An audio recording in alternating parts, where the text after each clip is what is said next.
Praise the Lord. கர்த்தருடைய நாமம் மகிமைப்படுவதாக. இன்றைய நாளுக்கான ஜீவனுள்ள வார்த்தை ஏசாயா தீர்க்கதரிசன புஸ்தகம் 41 அதிகாரம் 13 வசனம்.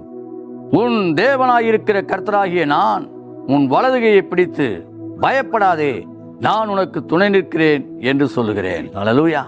தேவனாகிய கர்த்தர் இந்த நாளிலே உங்களுக்கு சொல்லுகிற காரியம், ஒரு வலது கரத்தை பிடித்து பயப்படாதே, நான் உனக்கு துணை நிற்கிறேன் என்று ஆண்டவர் சொல்லுகிறார். இன்றைக்கு உங்களுக்கு துணையாக இருப்பேன் என்று சொன்னவர்கள் அவர்கள் உங்களை விட்டு போயிருக்கலாம், அல்லது துணையாக இருக்கிறவர்கள் உங்களை கண்டுகொள்ளாமல் போயிருக்கலாம். ஆண்டவர் சொல்லுகிறார், உங்கள் வலதுகையை பிடித்து நான் உனக்கு துணை நிற்கிறேன். நீ செய்யக்கூடிய காரியங்களிலே நான் துணை நிற்கிறேன். உன் குடும்ப வாழ்க்கையிலே நான் துணை நிற்கிறேன். உன்னுடைய சமுதாய காரியங்களிலே நான் துணை இருக்கிறேன். நீ செய்யக்கூடிய வேலையிலே துணை இருக்கிறேன். உடைய பிள்ளையுடைய வாழ்க்கையிலே துணை நிற்கிறேன் என்று கர்த்தர் சொல்கிறார். உங்களுக்காக ஜெபிக்கிறேன். அன்பின் பரலோக பிதாவே, பரலோகத்தின் தேவனே, இந்த வேலைக்காக நன்றி. நான் உனக்கு துணை நிற்கிறேன் எங்களோடு பேசினதற்காக நன்றி.